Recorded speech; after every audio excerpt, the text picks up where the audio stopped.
Meet கொடுக்குறேன்னு சொன்னேன். கேளுங்க உங்க கேள்விகளை. மேடம், அதிமுக கூட்டணி ஆனா வந்து திமுகவுடைய தீர்மானத்துக்கு ஆதரவு, எந்த தீர்மானத்துக்கு ஆதரவு? இது கொடுத்தாங்க. ம் பிறந்தநாள் பிறந்த நாள் இல்லை, அவங்களுடைய செயற்குழு பொதுக்குழுல கேப்டனுக்கு அவங்க வந்து அஞ்சலி செலுத்தினாங்க. அது ஒரு அரசியல் நாகரிகங்க. அரசியல் நாகரிகமே இருக்கக்கூடாதா சொல்லுங்க? அரசியல் நாகரிகம் அது. ஒருத்தருக்கு பிறந்த நாள் வாழ்த்து சொல்றது, நமக்காக இரங்கல் தீர்மானம் நிறைவேற்றும் போது ஒரு நன்றி சொல்வது எல்லாமே வந்து அரசியல் நாகரிகம். அந்த வகையில தான் அதை நம்ம வந்து சொல்லியிருக்கோம். முதல்வர் அவர்களுமே என்னுடைய பிறந்தநாள் அன்னைக்கு அவர் தொலைபேசியில தொடர்பு கொண்டு வாழ்த்து சொன்னாரு. அவர் மட்டும் இல்ல, அண்ணன் எடப்பாடியார், அதே மாதிரி அண்ணாமலை, தமிழிசை சவுந்தரராஜன், இந்த மாதிரி தமிழ்நாட்டில் இருக்கிற முக்கிய தலைவர்கள் எல்லாமே என்னுடைய பிறந்தநாளுக்கும் வாழ்த்து சொல்லியிருக்காங்க. அவங்க பிறந்தநாளுக்கு வாழ்த்து சொல்வதும், இந்த மாதிரி தீர்மானங்கள் நிறைவேற்றும் போது ஒரு நன்றி சொல்வதும் அரசியல் மாண்பு, மரபு, நாகரிகம். வேறங்க?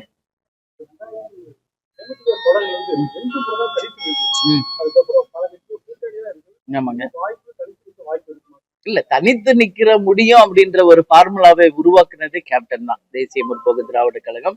இது வரைக்கும் தமிழ்நாட்டுல வேற எந்த கட்சியாவது தனிச்சு நின்று இருக்காங்களா? இப்ப சகோதரர் சீமான் அவர்கள் நிக்கிறார். இன்னும் விஜய் என்ன அவருடைய நிலைப்பாடுன்னு சொல்லல. பட் அதுக்கான துவக்கம் கேப்டன் தாங்க. அதனால இனிமேல நாங்க தனியா நிக்கிறோமா இல்லையா என்பதை காலம்தான் பதில் சொல்லும்.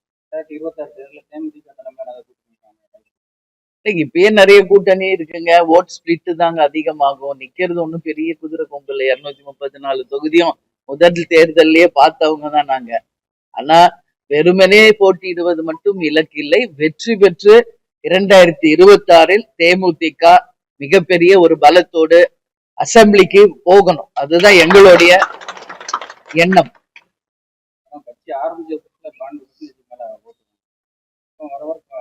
அப்படி கிடையாது, வர வர குறையுதுன்னு நீங்க வேணா சொல்லலாம். அப்ப நாங்க 234 தொகுதியில நின்ன பர்சன்டேஜ இப்ப நீங்க சொல்றீங்க 8.33 ஃபர்ஸ்ட் தேர்தலையும், அப்புறம் வந்த எம்பி எலெக்ஷன்ல 2009ல வந்து 10.33 வாங்கினது. நாங்க வந்து அனைத்து இப்போ 234லயும் நம்ம அசம்பிளிக்கு நின்னோம், 40 தொகுதியிலயும் இந்த பாராளுமன்றத்துல நின்னோம். அந்த பர்சன்டேஜ இப்ப நாங்க நிக்கிற தொகுதியோட நீங்க கம்பேர் பண்றீங்க. முதல்ல கம்பேரிசனே ராங், புரியுதுங்களா? 40 தொகுதியில நின்னதையும் 4 தொகுதியில நிக்கிறதையும் நீங்க கம்பேர் பண்றீங்க.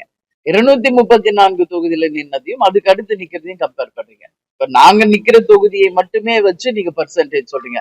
எங்களுடைய வாக்குகள் மற்ற தொகுதிகளில் கூட்டணியில இருக்கிறவங்களுக்கு செல்லுதே, ஏன் அது கணக்குல எடுக்க மாட்டேங்கிறீங்க? சோ அது வந்து கம்பேரிசன் இட்ஸ் வெரி வெரி ராங்குங்க. அப்படி கிடையாது. எங்களுடைய ஓட் பேங்க் அப்படிதான் இருக்கு. இன்னும் நீங்க கிளைக்கழகங்கள் வரைக்கும் போய் பாருங்க. எல்லா தமிழகம் முழுவதும் எல்லா இடத்திலையும் பூத் கமிட்டிகளை போட்டு ஆண்ட கட்சிக்கும் ஆளும் கட்சிக்கும் சரி நிகராக நிற்கின்ற ஒரே கட்சியாக இன்னைக்கும் தேமுதிக இருக்கு. அதுல மாற்று கருத்து கிடையாது. இன்னைக்கும் BL2 ஃபார்ம் நாங்க ஃபில் பண்ணி கலெக்டருக்கு கொடுத்துட்டோம். 234 தொகுதிக்கும் நான் இன்னும் 2-3 நாள்ல ஒரு மீட்டிங் தலைமை கழகத்துல இருக்குங்க. 234 தொகுதிகளுக்கும் மண்டல பொறுப்பாளர், மாவட்ட பொறுப்பாளர், தொகுதி பொறுப்பாளர், மாவட்ட செயலாளர்களோடு இணைந்து மிகப்பெரிய ஒரு ஆலோசனை கூட்டம் 4 நாட்களுக்கு சென்னையில நடக்க இருக்கிறது. எனவே நாங்கள் தயாராக இருக்கிறோம்.